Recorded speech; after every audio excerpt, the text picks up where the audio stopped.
بنت عنایت KBK سے پوچھتی ہیں کہ استئذان کا جو حکم قرآن مجید میں آیا ہے اس بارے میں پوچھنا ہے کہ جب ہم کسی رشتہ دار وغیرہ کے گھر جاتے ہیں تو 3 بار دروازہ کٹکھٹانے پر بھی جواب نہ آئے تو ہم مزید بیل بجاتے ہیں. کئی بار واپس لوٹنا دشوار ہوتا ہے. عورتوں کے لیے نیز اب گھر سے نکلنا دوبارہ مشکل، بغیر کام کے واپس لوٹنا درست معلوم نہیں ہوتا. بہت بار آگے سے دروازے کھلنے کی امید ہوتی ہے، شاید سنا نہیں ہو. تو اس صورت میں کیا حکم ہے بتا دیجیے.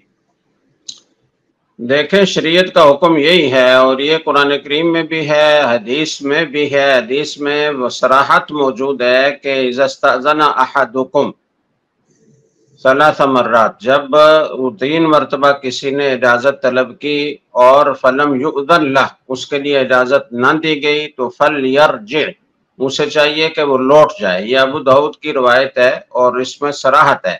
اس لیے 3 مرتبہ سے زائد گھنٹی بجانا، دستک دینا جس سے کوئی تکلیف میں مبتلا ہو، پڑوسیوں کو تکلیف ہو، یہ جائز نہیں ہے اور سنت کے خلاف ہے. اس لیے 3 مرتبہ سے زائد گھنٹی نہیں بجانی چاہیے. اول تو یہ کہ پہلے سے رابطہ کر کے، آج کل تو اتنے ذرائع ہیں رابطہ کرنے کے، تو پہلے سے رابطہ کر کے مناسب وقت پوچھنا چاہیے کسی کے ہاں جانے سے پہلے کہ ہم کس وقت آئیں، آپ کو سہولت کب ہے.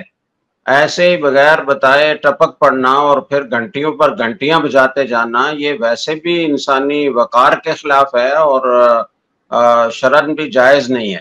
تو اس طرح کرنا ٹھیک نہیں ہے. آپ لوٹ آئیں پھر دوبارہ چلے جائیں وقت طے کر کے.